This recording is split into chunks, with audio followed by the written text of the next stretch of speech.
लोकनायक जयप्रकाश नारायण जी के जन्मदिवस की पूर्व संध्या पर एक गोष्ठी का आयोजन केसी जैन एडवोकेट नेता प्रवक्ता भाजपा अध्यक्ष जेपी वाहिनी के द्वारा संगीत नाटक अकादमी गोमती नगर लखनऊ में किया गया।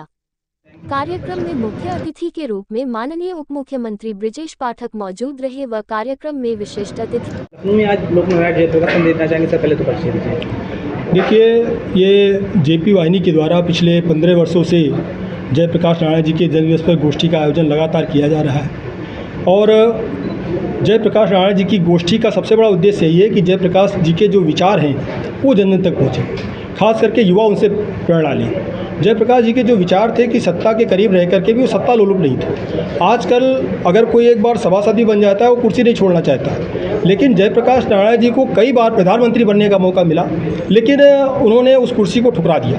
तो और जिस प्रकार से वो चाहते थे लोकनायक जयप्रकाश नारायण जी की संपूर्ण क्रांति, आर्थिक, सामाजिक, राजनैतिक, बौद्धिक, किस तरीके से संपूर्ण क्रांति, सप्त क्रांति को आगे बढ़ाने का काम कर रहे थे। हम लोग इसीलिए युवाओं की एक कंपटीशन भी करवाते हैं, भाषण प्रतियोगिता कराते हैं, जिससे कि युवा ज़्यादा से ज़्यादा लोकनायक जयप्रकाश नारायण जी के बारे में जाने और ख़ास करके ये प्रेरणा ले कि सत्ता लोलुप नहीं बनना है। समाज सेवा करने के लिए जरूरी नहीं कि आप सत्ता के पार्ट हों, सत्ता के भाग हों, कुर्सी पे बैठे तभी आपको समाज सेवा करने का अवसर मिलेगा।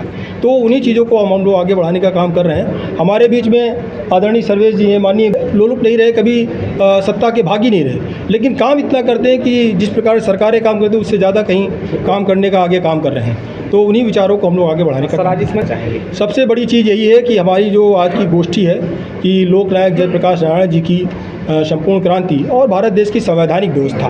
तो हमारे देश की संवैधानिक व्यवस्था इतनी कमज़ोर नहीं है कि उसको कोई कमज़ोर कर सके या संविधान खतरे में पड़ जाए, संविधान तार-तार हो जाए। लेकिन राजनीतिक कारणों से जिस प्रकार से संविधान को खोखला बताने का प्रयास किया जा रहा है, संविधान को बहुत हल्का बनाने का प्रयास किया जा रहा है, ये जनता के बीच में संदेश एक जाना चाहिए कि भारत देश का संविधान बहुत मजबूत संविधान है। इसकी जड़ें इतनी मजबूत हैं कि राष्ट्रीय क्या अंतर्राष्ट्रीय विपक्ष की ताकतें भी लग जाए, विरोधी ताकतें लग जाए, तब भी हमारे भारत देश के संविधान को कमज़ोर नहीं कर सकते। विपक्ष को क्या संदेश देना? लोकनायक जयप्रकाश नारायण जी चाहते थे, पहली गैर कांग्रेसी सरकार 1970 में जयप्रकाश नारायण जी के नेतृत्व में एक प्रकार से बनी। जयप्रकाश नारायण जी ने जिस प्रकार से इंदिरा जी की ईंट से ईंट बजा दी, एक आज़ादी के बाद से लंबे समय तक जो सत्ता में पार्टी रही, उस पार्टी को हिलाना, उस पार्टी के खिलाफ काम करना, इंदिरा जी के खिलाफ बोलना बहुत बड़ी बात थी। और उस समय पर सन 1975 में जब इंदिरा जी इतनी ताकतवर थी, यही कारण था कि उन्होंने राष्ट्रपति से कह करके आपातकाल तक लगवा दिया, जब उनके विरोध में सर बुखर होने लगी। साथ ही साथ ये एक वैचारिक क्रांति है। जयप्रकाश नारायण जी ने अपना जब पहला कार्यक्रम किया था यहीं लखनऊ विश्वविद्यालय के जो डीपीएस सभागार उसमें किया था, उसकी कैपेसिटी 100 है, उसको नहीं भर पाए थे। लेकिन वैचारिक क्रांति इतनी बड़ी हुई आखिर में कि जयप्रकाश नारायण जी ने जब पटना में अपना आंदोलन किया तो लाखों की भीड़ इस प्रकार से उभरी कि इंदिरा जी को डर के मारे आपातकाल लगाना पड़ा। और आखिर में बाद में जब आपातकाल खत्म हुआ, पहली गैर कांग्रेसी सरकार जयप्रकाश नारायण जी के नेतृत्व बनी, लेकिन वो सत्ता के पार्ट नहीं बने, उन्होंने उसमें कोई हिस्सेदारी, कोई जिम्मेदारी नहीं ली। हम यही जो है युवाओं को और विपक्ष को भी ये प्रेरणा देना चाहते हैं कि अगर कहीं पर भी कुछ गलत होगा तो जयप्रकाश जी जैसे आंदोलन उभर करके आने में देर नहीं लगती। तो जिस समय जब कुछ नहीं था तब जयप्रकाश जी ने इंदिरा जी के खिलाफ इतना बड़ा आंदोलन खड़ा कर दिया, पहला एक गैर कांग्रेसी आंदोलन इतना बड़ा खड़ा हुआ था। तो जयप्रकाश नारायण जी की जो उनकी जो संपूर्ण क्रांति थी, उनके जो विचार थे, सत्ता लोलुप ना बनना, यही विचारों को हम लोग युवाओं के माध्यम से आगे बढ़ाने का काम कर रहे हैं।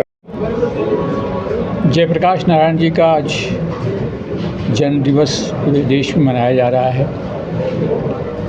आज के इस अवसर पर देश के युवाओं को एक प्रेरणा लेनी चाहिए कि कोई भी सत्ता अगर निरंकुश हो जाए तो उसके खिलाफ वे खड़े हों, और जो उनका सपना था सर्वोदय का, उसके अनुरूप सभी सरकारें कार्य करें।